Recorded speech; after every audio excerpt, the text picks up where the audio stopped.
నా చైతన్య మాత్రం రీసెంట్‌గా 'తండేల్‌తోని' మంచి హిట్టే సంపాదించారు. అయితే ఆ సినిమా సంబంధించిన ప్రమోషన్స్ భాగంగానే ఆయన చాలా ఇంటర్వ్యూస్ ఇస్తున్నారు. అదే క్రమంలో నేను ఒక బ్రేక్ ఫ్యామిలీ నుంచి వచ్చాను. అదేవిధంగా నా లైఫ్‌లో కూడా జరిగింది. నేనిప్పుడు ఖచ్చితంగా ఏదైనా ఒక డిసిషన్ తీసుకున్నానంటే అదొక 1000 సార్లు ఆలోచిస్తాను.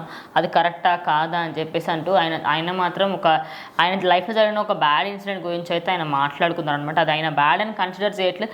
బట్ ఆయన ఫ్యాన్స్ అయితే ఇప్పుడు కూడా బ్యాడ్ లానే కన్సిడర్ చేస్తున్నారు. సో అసలు ఏంటి మొత్తం ఏం చెప్పారు? సో ఖచ్చితంగా ప్రతిరోజు నాగ చైతన్య గారి విషయంగానే ఏదైనా న్యూస్ వచ్చింది అంటే ఫస్ట్ అందులో సమంత ఉంటుందా లేదా అని చూస్తున్నారు.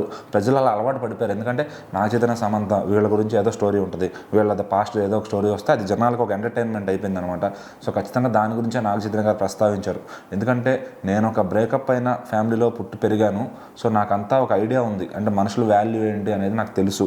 మరి అలాంటి ఫ్యామిలీ నుంచి వచ్చిన నేను ఒక అమ్మాయిని బాధ పెట్టాలన్నా, ఒక అమ్మాయి నుంచి విడిపోవాలన్నా అంత ఈజీగా వదిలేస్తానా? దానికి ఒక 1000 సార్ల పైన ఆలోచిస్తాను కదా. ఖచ్చితంగా ఆలోచించాకే అండర్స్టాండింగ్ మీదే ఇట్లా విడిపోతాం కదా. సో మరి మేము విడిపోవడాన్ని మేము సెలబ్రేట్ చేసుకోలేదు, కానీ జనం సెలబ్రేట్ చేసుకుంటున్నారు. అది ఫస్ట్ ఒక న్యూస్లా వచ్చింది, దాని నుంచి ట్రోల్స్లా అయింది, ట్రోల్స్ నుంచి ఈరోజు ప్రతి ఒక్కరికి అది ఎంటర్టైన్మెంట్ అయింది. అంటే అది అందరి జీవితంలో జరిగేదే కదా, ఎందుకు మమ్మల్ని మాత్రం అంత హైలైట్ చేస్తున్నారు? మేము అంత చేయాల్సిన పని ఏంటి? సో ఇక్కడ న్యూస్ వాళ్ళకి ఏదో ఒక ఐటమ్ ఇది కావాలి, సో రోజుకొకటి రాసుకుంటారు. సో మా మీద న్యూస్ రాయడం వల్ల అది న్యూస్గా కాకుండా జనాలకి ఎంటర్టైన్మెంట్గా మారిపోయాం మేము.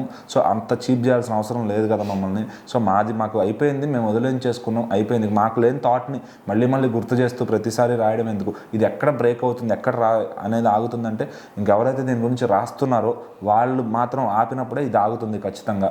సో నా గురించి రాయండి, తప్పులేదు, తన గురించి తను సపరేట్గా రాసుకోండి. బట్ మా ఇద్దరి గురించి కలిపి మా పాస్ట్ని తీసుకొచ్చి లేదంటే మేమేం మాట్లాడతామని ప్రతిదాన్ని ఇంటర్లింక్ చేసి రాయడం కూడా కరెక్ట్ కాదు అని అయితే ఆయన చెప్పడం జరిగిందనమాట.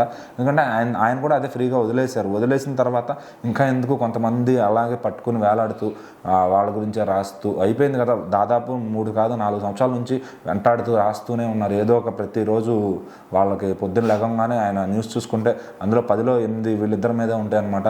సో ఇప్పుడు కొత్త లైఫ్ స్టార్ట్ చేశారు, కొత్త రిఫ్రెషింగ్ లైఫ్ స్టార్ట్ చేశారు, మూవీస్లో మంచి టైం స్టార్ట్ అయింది. సో అవి రాయకుండా ఎందుకు ఇంకా పాస్ట్లోనే దాని గురించే తీసుకొచ్చి ప్రస్తావన దాన్నే తీసుకొచ్చి అంత సెన్స్లెస్గా ఎందుకు ఉంటున్నారని చెప్పి నాగ చైతన్య గారు అయితే బాధపడ్డారనమాట. సో మరి ఆయన బాధని ఎవరైతే అర్థం చేసుకుని హోల్డ్ చేస్తారో ఖచ్చితంగా ఇక నుంచి ఇట్లాంటివి చెప్పకుండా మాట్లాడకుండా ఉంటే, వాళ్ళ ప్రస్తావన తీసుకురాకుండా ఉంటే బెటర్ అని ఆయన ఫీలింగ్ అయితే ఓపెన్గా చెప్పేశారు.